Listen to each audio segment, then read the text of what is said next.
keutamaan-keutamaan Aisyah radhiyallahu an yang seharusnya menjadi tauladan bagi umat muslimah seluruh dunia. Banyak sekali keutamaan yang dimiliki oleh ibunda Aisyah radhiyallahu an, sampai-sampai Rasulullah sallallahu alaihi wasallam pernah mengatakan dalam sabdanya,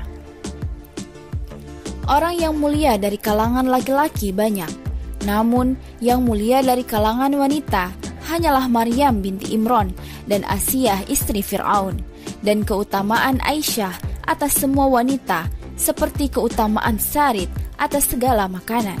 Hadis riwayat Bukhari dan Muslim. Beberapa kemuliaan itu diantaranya: pertama, beliau adalah satu-satunya istri Nabi Shallallahu Alaihi Wasallam yang dinikahi tatkala masih gadis. Berbeda dengan istri-istri Rasulullah Shallallahu Alaihi Wasallam yang lain, karena mereka dinikahi tatkala sudah janda. Aisyah sendiri pernah mengatakan, "Aku telah diberi 9 perkara yang tidak diberikan kepada seorang pun setelah Maryam. Jibril telah menunjukkan gambarku tatkala Rasulullah Shallallahu Alaihi Wasallam diperintahkan untuk menikahiku. Beliau menikahiku tatkala aku masih gadis, dan tidaklah beliau menikahi seorang gadis kecuali diriku. Beliau meninggal dunia sedang kepalanya berada dalam dekapanku, serta beliau dikuburkan di rumahku. Para malaikat menaungi rumahku. Al-Quran turun sedangkan aku dan beliau berada dalam satu selimut. Aku adalah putri kekasih dan sahabat terdekatnya. Pembelaan kesucianku turun dari atas langit. Aku dilahirkan dari 2 orang tua yang baik. Aku dijanjikan dengan ampunan dan rezeki yang mulia."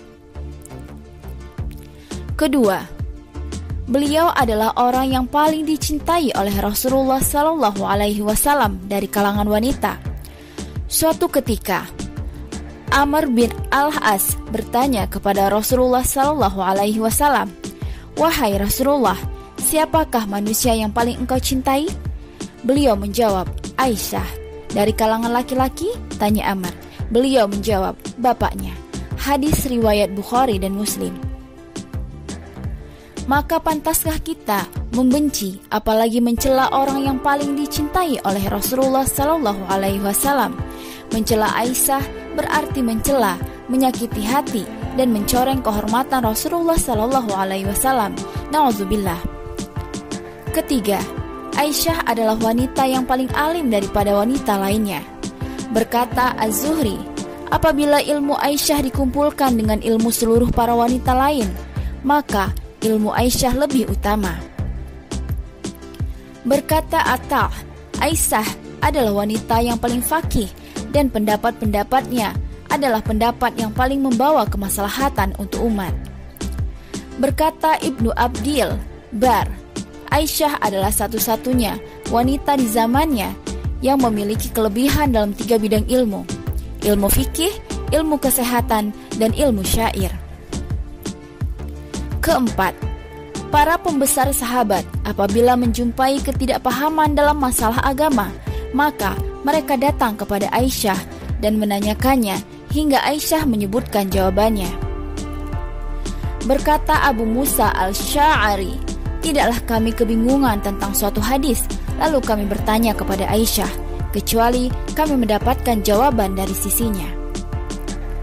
Kelima, tatkala istri-istri Nabi Shallallahu Alaihi Wasallam diberi pilihan untuk tetap bersama Nabi Shallallahu Alaihi Wasallam dengan kehidupan apa adanya, atau diceraikan dan akan mendapatkan dunia, maka Aisyah adalah orang pertama yang menyatakan tetap bersama Nabi Shallallahu Alaihi Wasallam bagaimanapun kondisi beliau, sehingga istri-istri Nabi Shallallahu Alaihi Wasallam yang lain mengikuti pilihan-pilihannya.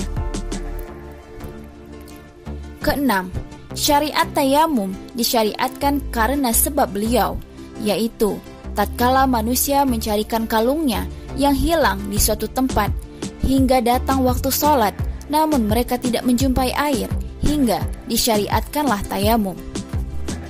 Berkata Usaid bin Khudair, itu adalah awal keberkahan kalian, wahai keluarga Abu Bakar. Hadis riwayat Bukhari. Ketujuh, Aisyah adalah wanita yang dibela kesuciannya dari langit ketujuh.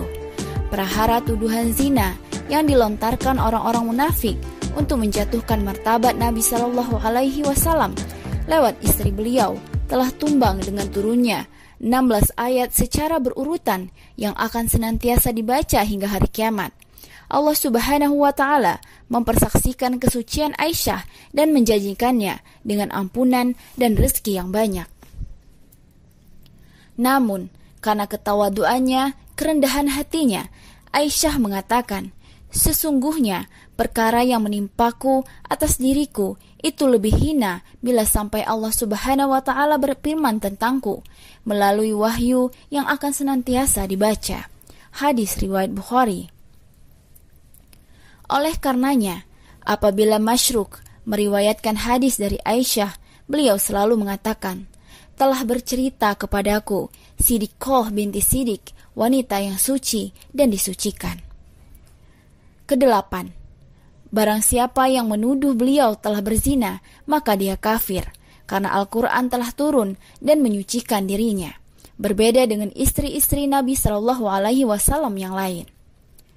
Kesembilan, dengan sebab beliau, Allah Subhanahu wa Ta'ala mensyariatkan hukuman cambuk bagi orang yang menuduh wanita muhsanat yang menjaga dirinya berzina tanpa bukti yang dibenarkan syariat.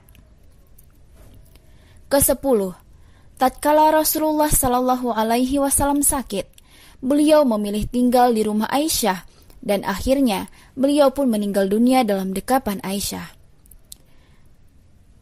Berkata Abu Wafah Ibnu Akil, "Lihatlah bagaimana Rasulullah Shallallahu Alaihi Wasallam memilih untuk tinggal di rumah Aisyah tatkala sakit dan memilih bapaknya Abu Bakar untuk menggantikannya mengimami manusia.